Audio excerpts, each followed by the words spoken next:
साल 1990 एक ऐसी जगह जो बिल्कुल बंजर, धूल, मट्टी, गर्मी, पीने के लिए पानी नहीं, चारों तरफ रेत ही रेत। लेकिन फिर कुछ ऐसा हुआ कि वही जगह ऐसी जन्नत जमीन बन गई कि उसने दुनिया भर के मॉडर्न सिटीज को पीछे छोड़ दिया। वो जगह जहाँ पानी का नामो निशान तक नहीं था, आज daily 128 billion gallon imperial water बिल्कुल इजीली प्रोवाइड किया जाता है। जहाँ रेत की वजह से इंसान एक छोटा सा कमरा नहीं बना सकता था, आज वहाँ दुनिया की सबसे बड़ी इमारत, सबसे बड़ा मॉल और सबसे ऊंची लिफ्ट मौजूद है। आप अब तक समझ गए होंगे कि मैं दुनिया के किस अनोखे शहर की बात कर रहा हूँ।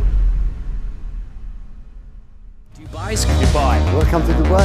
The city is now a global business hub and luxury tourist destination. Dubai, there is the tallest building in the world, the largest airport and shopping center, the most luxurious hotel, and the police patrol the city with sports cars. So how did the Emirates and Dubai in particular get so rich? Because I know Dubai is not Spanish and Dubai is bad because it is Dubai.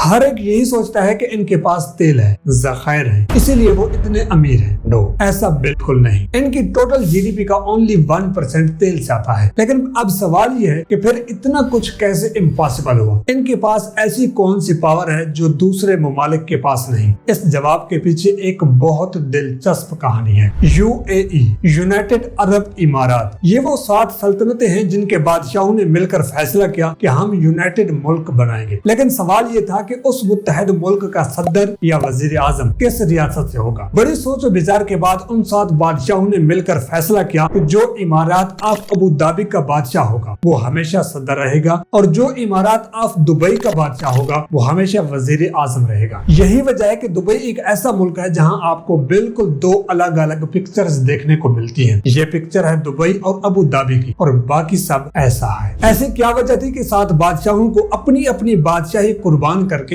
एक सल्तनत बनानी पड़ी और उन 7 सल्तनतों में से सिर्फ Dubai को ही इतनी इंपॉर्टेंस क्यों दी गई? इस बात को समझने के लिए हमें तारीख में थोड़ा पीछे जाना पड़ेगा। साल 1820 में दुबई कुछ भी नहीं था। इस इलाके में मुख्तलिफ शेख अपने अपने इलाकों पर हुकूमत करते थे और उस इलाके को शेखडम कहा जाता था। जहां आज दुबई है उस वक्त इसे माही गिरों का गांव कहा जाता था जो अबू ज़हबी की सल्तनत में था। 1833 में शेख मखदूम ने इसे अबू ज़हबी से अलग करके अपनी अलग रियासत बना ली और इसीलिए इसको दुबई का बानी भी कहा जाता है। कुछ टाइम बाद 1853 में अंग्रेज जो पूरी दुनिया पर अपना हुक्म चला रहे थे वो लंदन से मुंबई जाने के लिए इस इलाके को इस्तेमाल करते थे। लेकिन इनको परेशानी ये थी कि यहाँ से जाते हुए इनके साथ लूट मार होती। इसी प्रॉब्लम को लेकर अंग्रेजों ने शेखडम इलाके वालों के साथ अपनी सिक्योरिटी पर बातचीत और कुछ मुआहदे किए। उन मुआहदों के बाद इस इलाके का नाम शेखडम से बदलकर ट्यूशल स्टेट रखा गया और दुबई को भी ट्यूशल स्टेट में शुमार किया गया। बाद में जब इस इलाके में रूस और फ्रांस की मुदाखलत शुरू हुई तो ब्रिटिश एम्पायर ने ट्यूशल स्टेट को सिक्योरिटी प्रोवाइड की और इस एरिया की तमाम देखभाल अपने जिम्मे ले ली। लेकिन अंग्रेजों ने यहाँ कोई तरक्याती काम नहीं की क्योंकि अंग्रेजों के लिए ये जगह सिर्फ एक क्रॉसिंग पॉइंट थी और ऊपर से हर तरफ रेत ही रेत, इसलिए उन्हें यहाँ ज्यादा बेनिफिट नजर न आया। वीडियो में आगे बढ़ने से पहले हमें सपोर्ट करने के लिए वीडियो को लाइक और चैनल को सब्सक्राइब जरूर करें। इस एरिया में अंग्रेजों की मुदाखलत की वजह से दुबई का इलाका माही गिर से ज्यादा पर्ल बिजनेस यानी मोती के कारोबार के लिए फेमस हो गया। लेकिन दुबई को फिर भी गांव कहा जाता था। दुबई की असल तकदीर 1958 में उस वक्त बदली जब शेख राशिद बिन सईद दुबई के हुक्मरान बने और उन्होंने दुबई को एक गांव से दुनिया का चमकता हुआ शहर बना दिया। शेख राशिद बिन सईद 1959 में यूरोप गए और वहाँ के इंफ्रास्ट्रक्चर से बहुत मुतासिर हुए। यूरोप से वापस आते ही उन्होंने फैसला किया कि वो दुबई को ट्रांसपोर्ट और फिनांस में तिजारत का मरकज बनाएंगे जो ऑल ऑफ द वर्ल्ड में फेमस होगा क्योंकि इस इलाके की लोकेशन बहुत अच्छी थी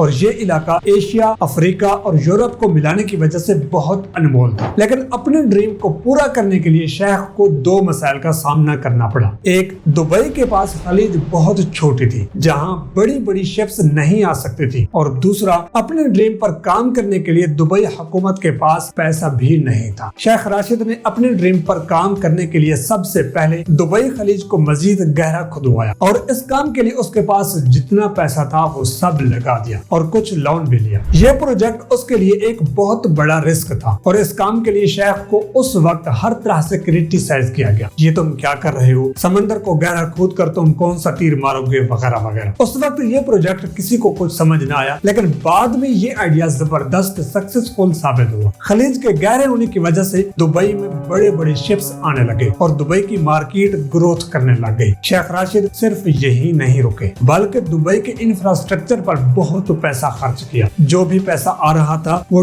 टोटली इंफ्रास्ट्रक्चर डेवलप करने में इन्वेस्ट हो रहा था और इसी वजह से वहाँ मुआशी मसाइल भी पैदा हो चुके थे। साल 1966 में जब दुबई में तेल निकलने लगा तो अवाम बहुत खुश हो गई कि अब उनके मुआशी मसाइल खत्म हो जाएंगे। लेकिन शेख राशिद किसी और सोच के ही मालिक थे। उन्होंने तेल के ज़खायर तलाश करने पर टाइम और पैसा वेस्ट करने के बजाय जो कुछ थोड़े बहुत निकलने वाले तेल से पैसा आ रहा था वो भी इंफ्रास्ट्रक्चर में लगा दिया। और उस टाइम उन्होंने बहुत ही कमाल की लाइन बोली थी जो आज तक मशहूर है। उन्होंने कहा कि मेरे दादा ऊंट की सवारी करते थे, मेरे वालिद भी ऊंट की सवारी करते थे, इस तेल की वजह से मैं मर्सिडीज चलाऊंगा, मेरा बेटा लैंड रोवर चलाएगा, उसका बेटा भी लैंड रोवर चलाएगा। लेकिन इसके बाद हालात ऐसे हो जाएंगे कि उसका होने वाला बेटा दोबारा ऊंट की सवारी करने पर मजबूर हो जाएगा। इसलिए वो दुबई को ऐसा शहर बनाना चाहता था जिसकी जीडीपी तेल पर डिपेंड न करे। जब शेख राशिद दुबई में इंफ्रास्ट्रक्चर बना रहे थे तो उस टाइम दुबई में बहुत दूसरी चीजें भी बैक वक्त हो रही थी। जैसे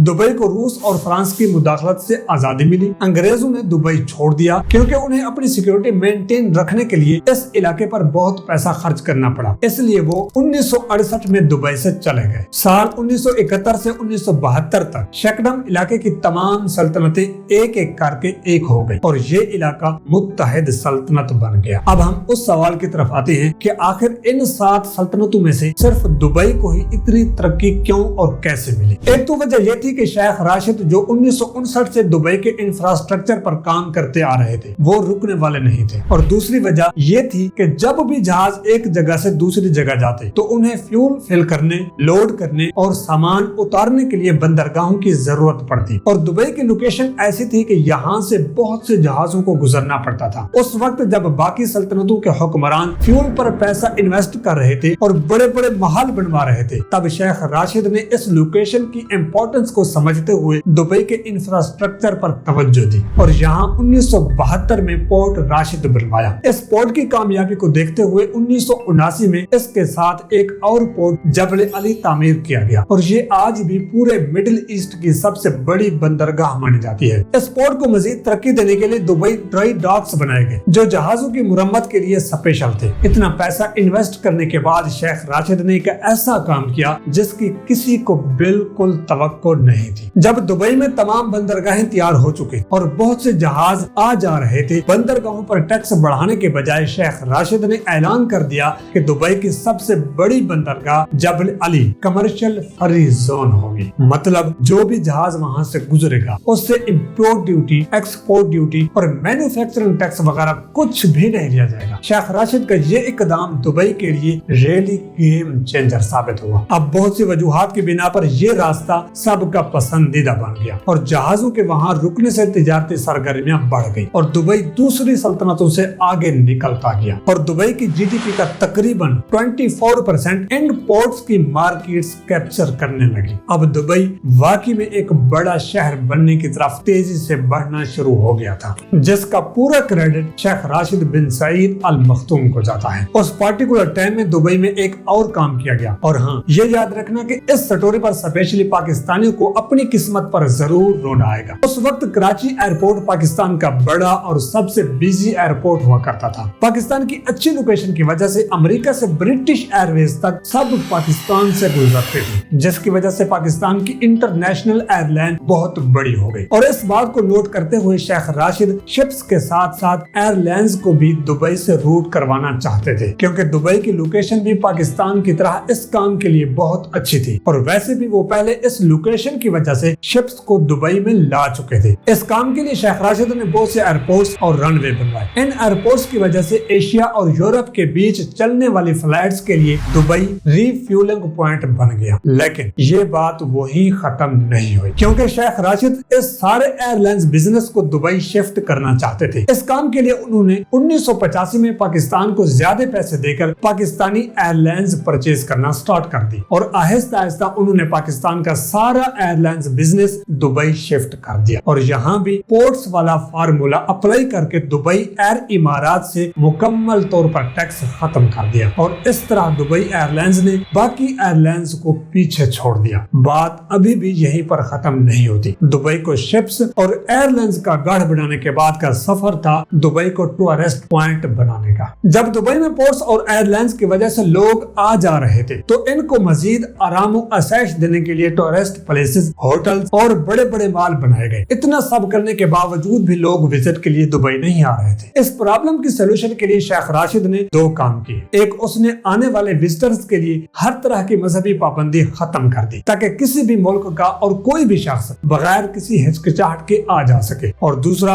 वो तमाम चीजें जो दुनिया में मशहूर या मकबूल थी उन्हें बड़े पैमाने पर दुबई शिफ्ट किया गया और इसके बाद दुबई में दुनिया की टॉलेस्ट बिल्डिंग्स बनाने का सिलसिला शुरू हुआ जो आज तक जारी है। बुर्ज अल अरब होटल 1999 में दुबई में बनाया गया था। उस वक्त ये दुनिया का सबसे टॉलेस्ट होटल था जिसे एक आर्टिफिशियल आइलैंड पर बनाया गया था। लेकिन इससे पहले कि ये होटल सही तरीके से चल सके उसी साल शेख राशिद की डेथ हो गई और उनकी जगह उनके बेटे शेख मोहम्मद बिन राशिद को दुबई का किंग बनाया गया। शेख मोहम्मद भी अपने वालिद की तरह थे। उन्होंने अपने वालिद के ड्रीम को और तेजी से आगे बढ़ाया और जो बुर्ज अल अरब होटल था उसकी ओपनिंग 1 दिसंबर 1999 के दिन कराई। ये होटल उस वक्त दुनिया के सबसे लग्जरी और महंगे होटलों में से एक था और ये उस पार्टिकुलर टाइम में दुनिया का इकलौता 7 स्टार होटल था। इस होटल में गेस्ट के लिए एक प्राइवेट बीच था। इस होटल का अपना सेपरेट हेलीपैड था। इस तरह की बिल्डिंग से दुबई ने दुनिया भर का ध्यान अपनी तरफ खींच लिया। शेख मोहम्मद अमेरिकी आर्किटेक्ट डैनियल बर्नम से बहुत मुतासर थे जिसने शिकागो को डिजाइन किया था। उसका मानना था कि अगर कोई सिटी दुनिया में अपनी धाक बिठाना चाहता है तो उसे बड़े बड़े प्रोजेक्ट पर काम करना होगा। वो मिडिल प्रोजेक्ट से कुछ नहीं कर सकता क्योंकि मिडिल प्रोजेक्ट पर बनाए गए सिटीज के बारे में कोई नहीं पूछता। इसी सोच के साथ शेख मोहम्मद ने दुबई में हर चीज बड़े पैमाने पर तामीर करवाना शुरू कर दी। रेत पर जहां एक छोटा सा कमरा बनाना भी नामुमकिन है वहां बेहतरीन मेमारों को बुलाकर दुनिया की टॉलेस्ट बिल्डिंग्स बनाई गई। रेत के रेगिस्तान में ऐसी बिल्डिंग्स और आर्टिफिशियल जजीरे बनाना सिर्फ ख्वाबों में ही सोचा जा सकता था, लेकिन दुबई के शेख ने अपनी ज़हानत से ये सब नामुमकिन को मुमकिन कर दिखाया। मैं बस इतना कहूंगा कि ये शहर किसी जादू से कम नहीं। आज के लिए बस इतना ही, फिर किसी वक्त बुर्ज खलीफा, दुबई की ब्राइट और डार्क साइड पर अलग अलग वीडियोस बनाएंगे। हमें सपोर्ट करने के लिए वीडियो को लाइक और चैनल को सब्सक्राइब जरूर करें।